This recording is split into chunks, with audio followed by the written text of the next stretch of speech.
guys, if you don't know me already, my name is Michelle Vinicurve. I am the blogger of the World of Autism, but there are other things I do as well. My main job is that I am a paraprofessional for elementary school students with autism, and I'm also a panelist on a webinar series called Ask an Autistic, which is on every Tuesday night at 8 p.m. Eastern Time. And my next guest on here for my blog is Ryan. How you doing, Ryan? I'm doing great. How are you this evening? I am doing well. I am doing well. So we're gonna start it off here by letting you tell a little bit about yourself, like about what it's like for you living with autism and like when Mhm. you're diagnosed and everything. Sure, that would be great. I'd be more than happy to do that. Um, so basically, I kind of tell like a story to everybody. So it's kind of like, I was a baby, and which we all were at the time. All the nurses thought I was the cutest baby in the world. That's what my mother told me anyway. Um, and I think that's pretty much what all the mothers say to their children here and there. Yeah, very So true. yes, yes. Um, so I was pretty much considered like a healthy baby. I was walking, crawling, learning some basic words: mama, papa, cookie, apple, basically any word that you can think of.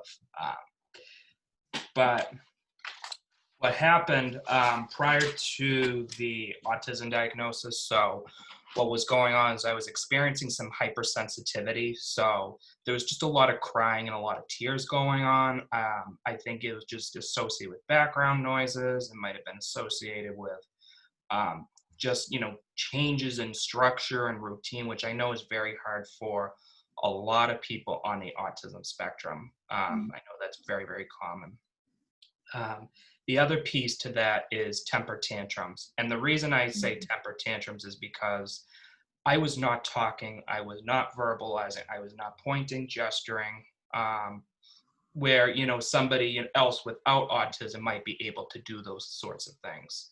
Um, so it was very, very difficult for me to, point at something or, to ask for something. And it was frustrating. It was frustrating. It was difficult. And it was really difficult for my family and stuff, because it's like they weren't sure what I needed or what I wanted. So I think even in those moments it was very, very heartbreaking. And as I said, I was pretty much nonverbal. Most people would think today, oh, this kid doesn't have autism, but I mean, my ABA therapist and other, my family and all that, they'd be like, yeah, this kid definitely had autism. Like it was pretty much profound. Like the symptoms, the whole shebang was pretty much, right there. And I was learning about 20 to 40 words. And unfortunately, I was going through a regression, and I lost those words. And they were, my family, my friends, they were all very, very concerned, because it's like, okay, you just learned all these words, and now it's like, how do you lose them, which I think for, families, that can be very frustrating and very, difficult. And, you know, my mom even knew like there was clearly something wrong with me, like the fact I was not doing any of these things, like, the talking or, gesturing, or even losing 20 to 40 words. You know, family members were talking to my mom, and they were like, you know what, he's your son. If something is wrong, something is wrong. It's kind of like the mothers have that motherly instinct. Mm, yeah. And yeah, and then sometimes you have family members where they say like, oh, everything is going to be fine, it's just a developmental phase, it'll just phase out and all that. It's like, yeah. And my mom was like, heck no. So she my dad, they brought me to the doctors, to figure out what was going on. And at that point, they did determine that I did have autism, which at the time was pervasive developmental disorder, not otherwise specified. Hmm. which today in the DSM-5, it would be diagnosed as autism spectrum disorder. Yep, Uh, that's correct. yeah, yeah, yeah. I've been doing a lot of my research about autism, so for me, it's nothing new. But I think, back in the day, it's like you had like 4 or 5 of these different, diagnoses in terms of, Yeah, the umbrella of the autism spectrum. So, exactly. um, Yep. yep. So they definitely said, yeah, he definitely has challenges with, social interaction, communication, language. I mean, those are common areas that can be challenging for people with autism. Um, and doctors, honestly, they were pretty much upfront with my parents, and they were like, they didn't really know if I was ever going to talk, if I was ever going to function, if I was ever going to live independently. And I Mhm. think sometimes when families have, they get that kind of a diagnosis, of their loved one having autism, they're probably thinking the same questions. They're probably thinking, is my son or daughter ever going to get married? Is my son or daughter ever going to hold on a Yeah, job? Is my son it's and true. it just goes on and on and on. Yep. Um, and also at the time, I was also experiencing petit mal seizures, which are like absence seizures. So, and I'll get a little bit more into the whole seizure thing a little later. But these are just more like absence seizures. So when somebody was trying to talk to me, like it's almost like I'd be just staring. Like I wouldn't. It's like I'm just not paying attention or Um, concentrating. right, right. So Okay. that's what I was going through at that time. Uh, Mhm. and then, like basically, in terms of services and treatments, so I went through early intervention probably until around the age of 3. So I was going through some, speech and occupational therapy, which are I common did that therapy. too. I Yep. did that as well. Early intervention services. Yep. See, we already have commonalities.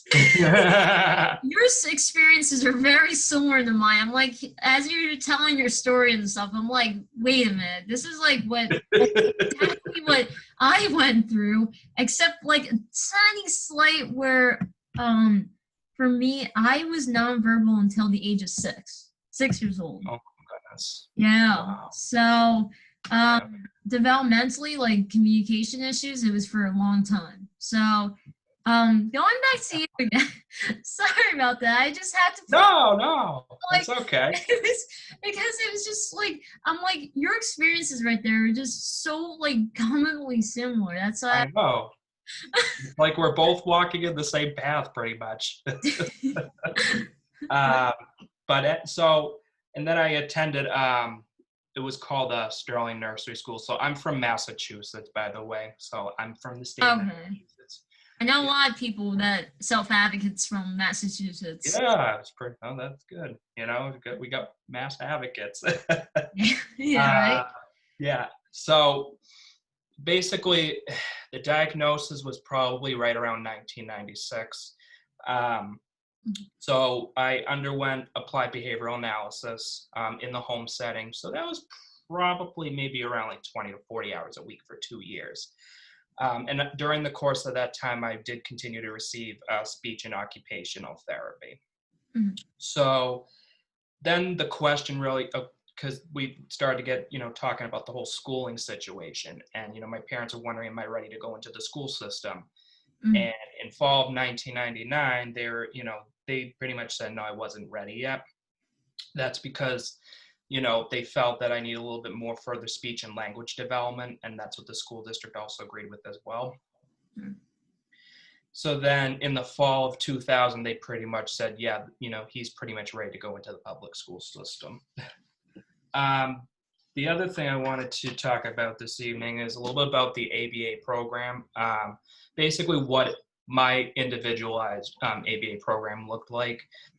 I'm sure for other children, it's different, and it depends on what their individual needs are, what their areas of difficulty are as well. But basically, I was learning eye contact, finding gross motor skills, especially for people with autism, they tend to have low muscle tone, which is pretty interesting. Um, Hmm. there are, you know, Yeah, I can see that. which, yeah. So there's a little bit of a commonality, especially when you're younger, which, as you know, when you're younger, you're still, continuing to grow. So Mm. I think that that's part of it. Imitating actions and objects. Imitation's a Um, big one that for me oh, I witness with my students that I work with because I live with autism myself. So like even working with the students that I work with, because I work in a self-contained classroom that uses AVA. So just to put it yeah. out there, and um, imitation is one of the biggest things with my students as I've been working with them. That it's always been the hardest thing for them. Oh, absolutely. Yeah. I think so one of my funny stories is I remember now, maybe you might remember, when you were a kid, the Happy Meal toys from McDonald's. Oh yeah. So, so, Words. so, yes, anyway, with McDonald's, you had these little toys. And at the time, The Lion King, I think, came out or something. So Okay. I had this Mufasa action figure, which I think was from one of the Happy Meal toys. And my ABA therapist, and I mean, she was cracking up because she was telling me this, that when I was younger, I was reenacting the Mufasa death scene from The Lion King, Oh. which is probably one of the saddest scenes in that movie. So I mean, it's funny, but also at the same time, it's like I was achieving a milestone because I was learning how to actually be able to, play Yes. with those At toys, the same time, play skills. Exactly. Yeah, yes. And Exactly. just learning, like one step directions, learning and understanding spoken and written language, learning to say yes or no, and basically matching and all of those things. And that's pretty much what I was doing over the course of like 2 years. Let's see. And, as part of my public speaking engagements, so I've been pretty much doing this for over several years. So I've been speaking to schools, law enforcement. I will talk to, communities.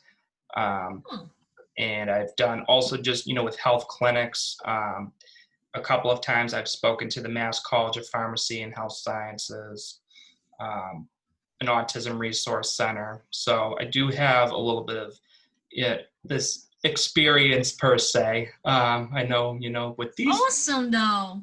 yeah, it is. Um, and then, so like some of the stigmas and stereotypes that people with autism, usually experience. So I've had people, telling my parents and stuff, oh, your son should be institutionalized. Yeah, You should that's very smack, common. yes, That one uh, stereotype is way too common. yeah. Your son should, your mom should smack your son for bad behavior. Then this happened at a store or whatever, and somebody basically told my mom, oh, you should smack him or whatever because he's not behaving or whatever. And it's like, first of all, you wouldn't even do that in the first place in a public setting. And Yeah. number two, that is just borderline ridiculous. Yeah. But then even like other, statements like, you talk weird, you have weird thoughts and feelings, you don't belong here, you need to do better personally. And interesting, the other day I came across another statement where it said like, oh, it's a complicated world for people with autism to live in. And I'm like, no, it's like, that's not accurate. It can be, there are challenges that people with autism face daily. Absolutely. But I'm not going to say, oh, that people with autism are not going to thrive, because there's a lot of people with autism that are, showing their strengths, showing their capabilities, and they have so much to offer, to society. And it's I think sometimes it's frustrating for us when, we have all of these strengths and opportunities, and it's like, people quote unquote might say they go to waste or something. Like, for example, like when we're talking about employment, I the was gonna employment, ask you that actually. I was gonna bring up that next point because as this month, in fact, is National Disability Awareness Employment Month. So I was actually gonna ask you about that. Or you read my mind about that. I'm like, so about with that, like, what do you do today as like your job and everything? Like, because I did like read a little bit about like how you're an autism peer specialist. So can you tell a little bit more about that? Because I think that's pretty awesome. Yeah. So basically, as an autism peer specialist for the organization that I'm working for, so what we do is we're basically sharing our lived experiences with autism to help other individuals achieve their, personal community integration goals. Mhm. So that might be just, but right now, again, due to this, pandemic and due to these unprecedented times, we can't, we're not really going out like meeting people in person like we generally would. But what I do is, as a peer specialist, I will check in with individuals. We do focus groups to try to, connect individuals with autism with their interests and their strengths, and try to connect those individuals through like Zoom groups and stuff. So that gives them an opportunity to socialize and connect with other people with autism. Um, and I'm also in the process of working with the company to initiate a autism peer specialist training um, and certification program, because right now we don't have that in our state. I know one of the states, I believe it's Pennsylvania, but it was a project they were working on, but um, so like we're supposed to become like certified peer specialists, but the problem we ran into is as a certified autism specialist, I'm sorry, a certified peer specialist, um, the goal, so basically people with lived experience such as like mental health, mental illness, trauma, substance abuse. So basically I just spoke with the company, and I'm just just because you just sharing my input and stuff, and saying like, listen, autism isn't necessarily a mental illness, trauma, or substance abuse itself. Autism is a developmental disorder, which is more focused on communication and language. When you're talking about mental illness, trauma and substance abuse, that's more involved with the mood and the cognition and the thinking. Now, what's interesting is, with trauma, mental illness, and substance abuse and autism, they do have similar symptoms per se, like anxiety, depression. Those are very, very common. But they are not, autism and, mental illness, trauma and substance abuse, they're not the same. They're Mhm. like separate things. But there are individuals with autism that do have associated conditions, which are called comorbidities or dual diagnoses. So Mhm. somebody with autism could have schizophrenia, bipolar disorder, major depression, Yeah. Right. all of these different things. But then you can also have multiple. That's where all these comorbidities come into play. And I think Yeah. oftentimes, Multiple disabilities. Yeah. yes, yep, exactly. Uh, you're reading my mind too.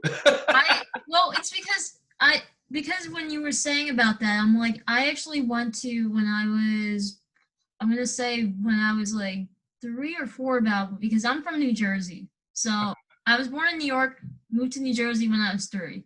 And as soon as we came to New Jersey, my parents put me into they were looking for schools for me in New Jersey, and I wasn't attending my town school district at the time. I ended up going to a specialized school where they worked with students with autism and multiple disabilities. So that's why I'm like thinking as soon as you said that, I'm like, huh, Yep. that's what I heard the term from. So Yeah, absolutely.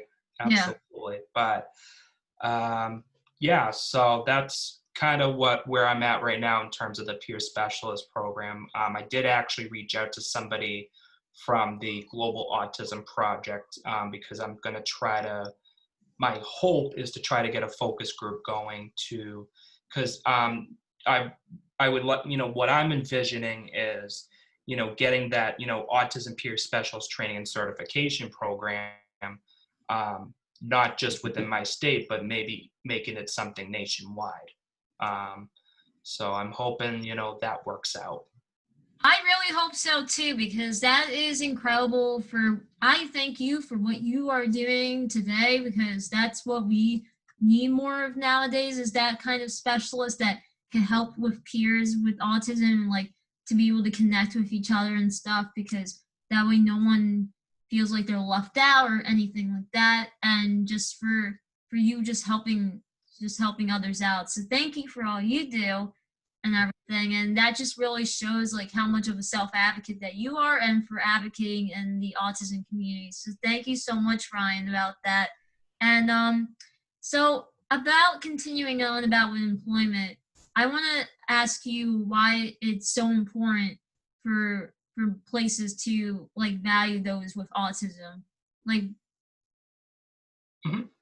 So I think, I think it's good. It's basically two words. It's diversity and inclusion. I think those are really the overarching, concepts that, employers have to realize. Like, you have people of a variety of different groups, not just people with disabilities, but then you have, by aging and all these other different categories.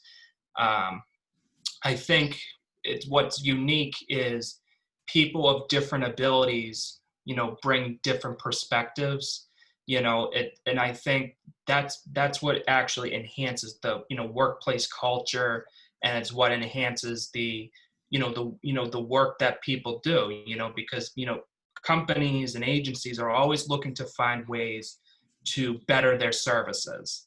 mhm. And so I think, by allowing people with autism, especially to, be, contributors to those agencies and companies, they're able to, share their insights. They're able to Mhm. share, like they can, utilize their strengths and creativity, to try to, make a significant impact, for that organization or something, kind of like what I'm doing right now with my company.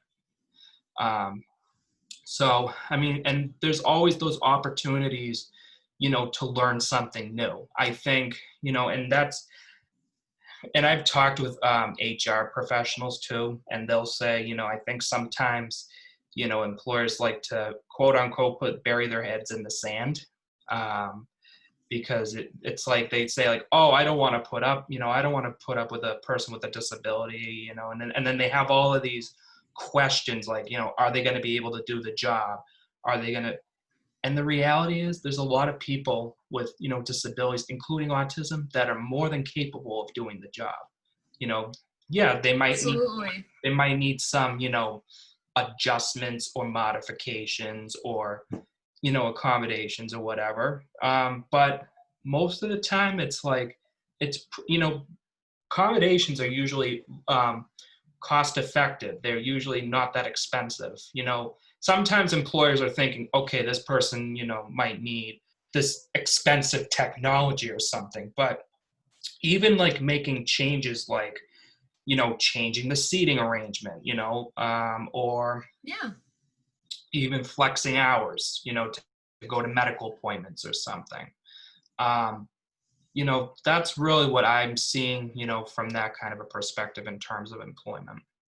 Absolutely. And just to like people need to value, like you were saying way earlier, about what everyone's strengths are. That's the most important key thing. If you're able to collaborate and just like more focus on the strengths, yes, it's Mhm. important to build upon on the weaknesses as well of any employer and stuff, and like that's coming in, potential employer. But yeah, the strengths part is really important, because that's what brings value to any company or place, whatever that intends for to going into work into. So those are very valuable points. Thank you for sharing that. And so before that we wrap it up for tonight and stuff, that I know that you are a blogger as well. You have your own blog called Ryan's Voice. Can you tell about what inspired you to create your own blog series? Um, I think what really just inspired me is, I think it was actually at the time when I had a seizure. So it was actually right around March of 2019, I want to say. And I wasn't working at the time, and I was like trying to find a way where I could highlight, my personal experiences, personal, like share my experiences with disabilities and all of that, share like, some of the challenges that I've had with school, and then some of the challenges I've had, um, like in, middle school, high school, college, um, and all of these, other, experiences. Like, I Mm. don't just talk about autism. I also talk about, as I just said, epilepsy, because I did have 2 seizures over the past 5 years. Mhm. And both of those experiences, I couldn't drive for 6 months. Wow. So in our state, it's like a 6 month driving, like you can't drive kind of a thing until, um, so that involved a lot of medical appointments with neurology and trying to get that taken care of to make sure they get those seizures under control. And I'm happy to say I am seizure free right now. Probably it's been about a year and a half now, so I'm knocking on wood that I don't have another one.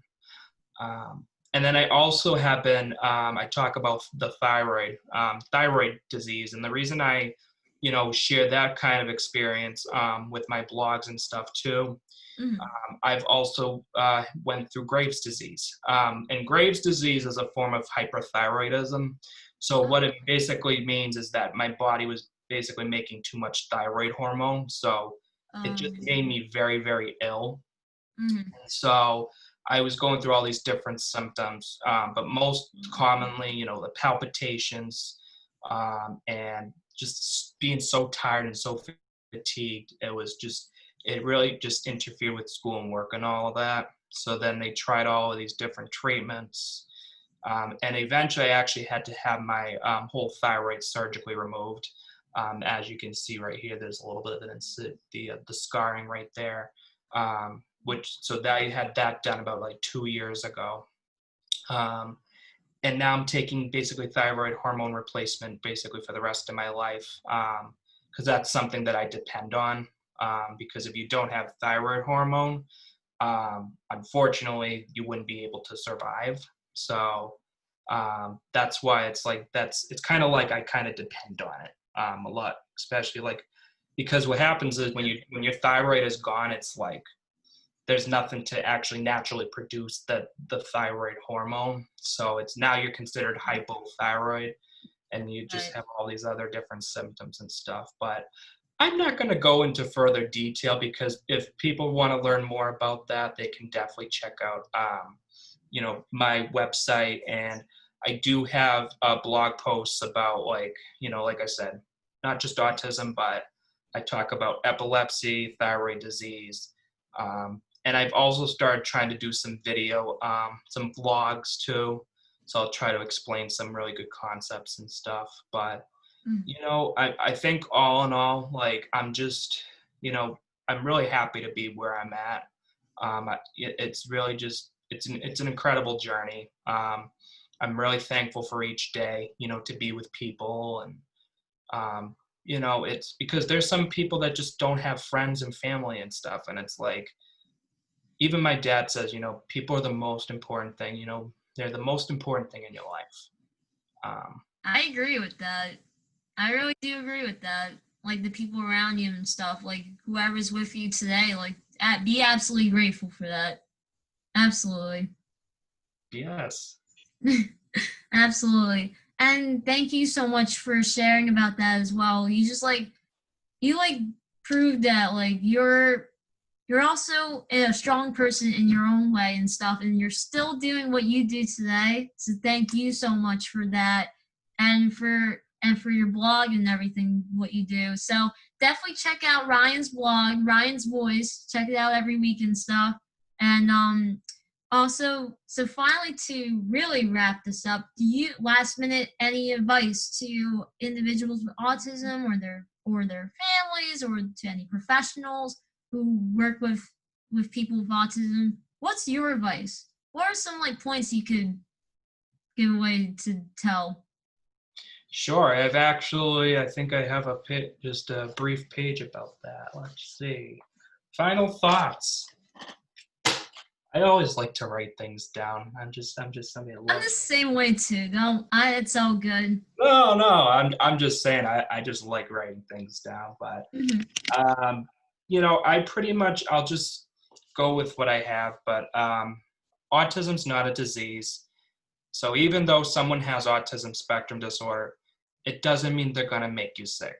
Okay, so it's not like you can one person has autism and they're gonna pass it on to another person. It's not like it's not like a communicable disease. It's not like the common cold. It's not like the flu or something of that sort. So I think because sometimes people have kind of question about that. The other thought is, individuals on the spectrum, they're going to have trouble sometimes with nonverbal communication. And often the majority of communication is nonverbal.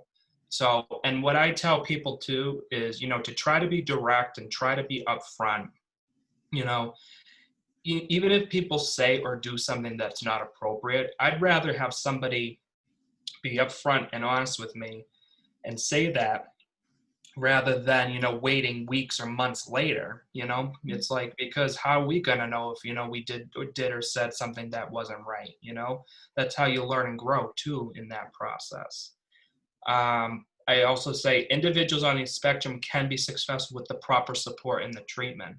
That could just mean sometimes they need that extra support, maybe join support groups. Maybe I'm on medications to help because, as I mentioned earlier, there's the associated anxiety and depression, to try to manage some of that. And even talking to somebody, whether that's a counselor, a therapist, family, friends, whenever you have those kinds of issues. Because I think sometimes people with autism tend to feel like, oh my god, they're I'm alone, I'm isolated. And one sad situation I heard was, you know, and then someone on the autism spectrum who ended up killing themselves because they were lost. And that actually happened on Valentine's Day, which was, I thought, really, really sad. Wow. Uh, so I think, because I think sometimes we do feel a sense of loss and isolation. And it's like, Mm. but we, I think, like with all of us coming together, all of us autism advocates, families and friends and all that, I think it's good to know that we are not alone in that aspect. And then I even say, to the people, who don't have autism, before you go about judging or criticizing somebody, listen to what the person has to say and try to imagine yourself in that person's shoes. And that's where perspective taking comes in. Yeah, it's great. Exactly. You can learn about autism. You can, be like, oh, I'm going to make these assumptions and all of that. But you really have to, I feel like it's an art to actually be able to, have that perspective taking in the sense, trying to understand trying to think and feel what that person is feeling. Which is why I say, putting yourself in their shoes. And then I say be friendly and understanding. Life is difficult, and the other piece is you only live once. And quote unquote, one of my colleagues said YOLO, which is basically the acronym "You only live once." Yeah, I've And heard that. it's like the golden rule. Just a couple more. And the person first language, I think, a person is always going to be a person first, not just, somebody with a disability. I'm always going to be Ryan. I don't care if I have autism, cancer, learning disability, or whatever may be thrown at me. You're always going to be a person with a name, not, and not a label. Be grateful for where you are in life. Never take things for granted. And I think sometimes people do take things for granted when they really shouldn't. Mhm. And promote the empowerment, decision making and independence for people with disabilities. People with disabilities, including Absolutely. autism, have the right to fail. I think, sometimes we get people in this personal bubble and it's like, oh my God, like I'm worried this person's gonna fail and all that, especially when it comes to like, family and friends are trying to protect them. And it's like, you just gotta let them be. You gotta let them learn and grow. It's like, how are they Yep. gonna learn and grow? Gotta go through the experiences. Yeah. Have to. And You have just to. yeah. And patience and understanding is critical too. You know, those are really two important qualities. And then the final thing I say is if you don't know something about someone's disability or medical condition, learn about it and do some research or talk to someone who has more information. Even the person experiencing symptoms and conditions, the worst feeling in the world for a person with a disability or medical condition is when a person says, I don't know what blank is, or I don't know how to help you. I think those are the two worst statements that you can tell somebody, whether it's autism or any other disability. And just to close everything, know yourself. As I said earlier, know your strengths, know your areas that might be challenging for you, but know that you have supports and, embrace that resilience and perseverance because, I believe resilience and perseverance, they really help you, go a long way in trying to achieve your life goals and so forth. Those are excellent points there, and that was really great advice. Thank you so much for sharing that, Ryan. Thank you for coming on. Oh, thank you for having me.